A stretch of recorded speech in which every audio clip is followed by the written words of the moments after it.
বাংলাদেশ জাতীয়তাবাদী দল বিএনপি কেন্দ্রীয় কর্মসূচির অংশ হিসেবে সৈয়দপুর উপজেলা কাশিরাম বেলপুকুর ইউনিয়নের প্রাথমিক সদস্য সংগ্রহ কর্মসূচি আনুষ্ঠানিক উদ্বোধন হয়েছে।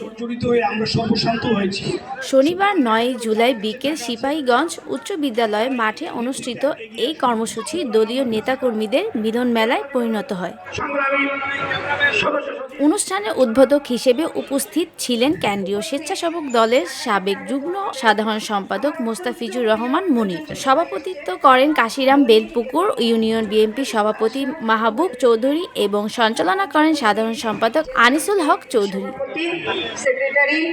প্রধান অতিথি ছিলেন সৈয়দপুর রাজনৈতিক জেলা বিএনপি সভাপতি আলহাজ অধ্যক্ষ আব্দুল গাফফার সরকার। প্রধান বক্তা ছিলেন কেন্দ্রীয় স্বেচ্ছাসেবক দলের যুগ্ম সাধারণ সম্পাদক ও টিম প্রধান আশরাফ উদ্দিন আহমেদ রুবেল বলেন, বিএনপির এই সদস্য সংগ্রহ অভিযান শুধু কাগজে কলমে নয়, এটি মানুষের হৃদয় বিএনপিকে পৌঁছে দেওয়ার এক ঐতিহাসিক প্রয়াস।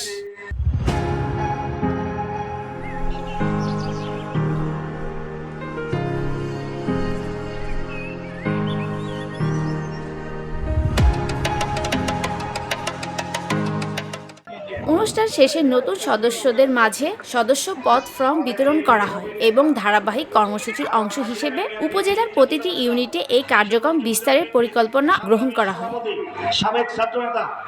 VOD Bangla news desk.